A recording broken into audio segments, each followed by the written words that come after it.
नमस्कार, अमर उजाला.com में आप सभी का स्वागत है। मैं हूं आपके साथ रचना। एक बार फिर से हाजिर हैं हम आपके सामने उन तमाम बड़ी खबरों को लेकर जिनका है आपसे सरोकार। चलिए एक एक करके उन बड़ी खबरों पर डाल लेते हैं नज़र। आज 20 अप्रैल है, यानी आज से प्रधानमंत्री नरेंद्र मोदी ने कुछ राहत की बात की थी। आपको याद होगा कि लॉकडाउन में कुछ कामकाज को कुछ खास रियायतें दी जा सकती हैं। अब वो कौन कौन सी रियायतें हैं और क्या वाकई आज से कुछ उद्योग धंधों को सशर्त राहत मिली है, यही सब जानते हैं। सबसे पहली और सबसे बड़ी खबर यही है कि आज से ग्रामीण अर्थव्यवस्था और उद्योगों को सशर्त राहत मिली है। दिल्ली में हालांकि कोई रियायत नहीं दी गई है। कल अरविंद केजरीवाल जो दिल्ली के सीएम हैं, उन्होंने साफ कह दिया था कि दिल्ली में हॉटस्पॉट जो हैं उनकी संख्या भी बढ़ गई है और संक्रमित लोगों की संख्या भी बढ़ती जा रही है। महाराष्ट्र के बाद दिल्ली से ही सबसे ज़्यादा संख्या में मामले सामने आए हैं। तो ऐसी स्थिति में लॉकडाउन में कोई राहत नहीं होगी। हालांकि ग्रामीण अर्थव्यवस्था और उद्योगों को पटरी पर लाने के लिए रविवार आधी रात से कुछ शर्तों के साथ राहत दी गई है। कोरोना प्रभावित हॉटस्पॉट और संक्रमित जोन में 3 मई तक कोई रियायत नहीं दी जाएगी। दिल्ली, तेलंगाना, पंजाब और महाराष्ट्र में सरकारों ने छूट देने से ऐलान किया है।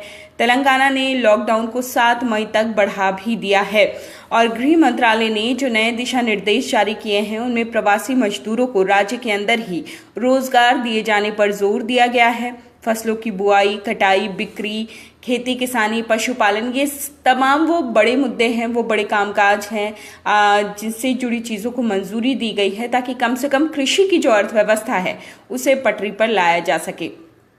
ताज़ा स्थिति आपको बता देते हैं। देश भर में कोरोना संक्रमितों की संख्या अब 16,116 हो चुकी है और अब तक 519 लोगों की जान जा चुकी है।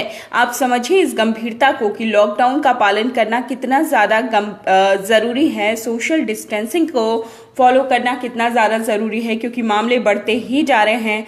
स्वास्थ्य और परिवार कल्याण मंत्रालय की ओर से जो आंकड़े जारी किए गए हैं, पिछले 24 घंटों में 1334 नए मामले सामने आए हैं। 31 लोगों की मौत की खबर है और देश भर में कोरोना पॉजिटिव मामलों की कुल संख्या बढ़कर 16,116 हो गई है। 13,295 इसमें सक्रिय हैं। 2,302 लोग स्वस्थ हो चुके हैं और 519 लोगों की मौत हो चुकी है। अगली बड़ी खबर की तरफ बढ़ते हैं।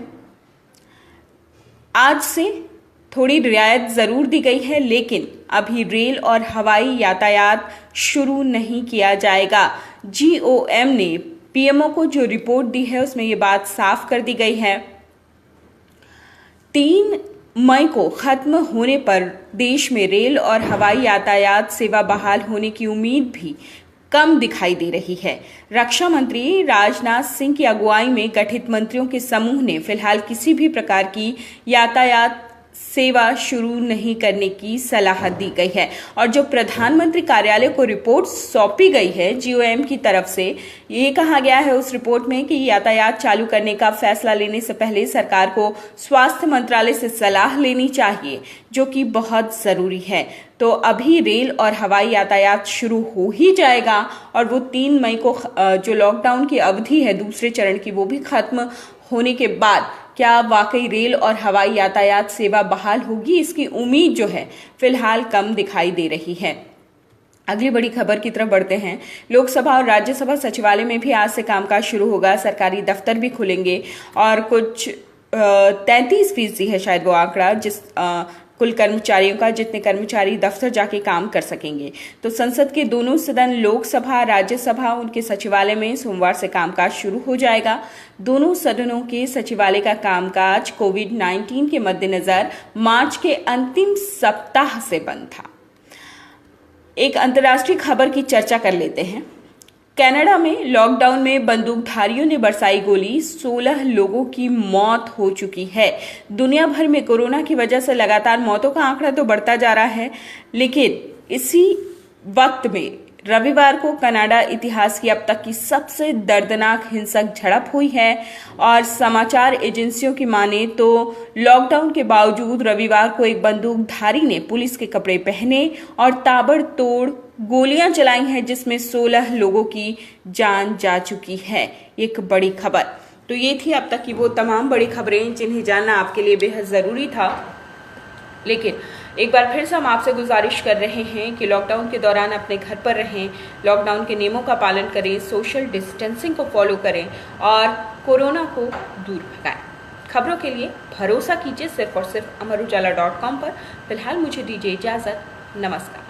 अगर आप ये वीडियो YouTube पर देख रहे हैं तो हमारे चैनल को सब्सक्राइब करें और बेल आइकन को दबाना ना भूलें। अगर आप Facebook पर ये वीडियो देख रहे हैं तो हमारे पेज को लाइक करें।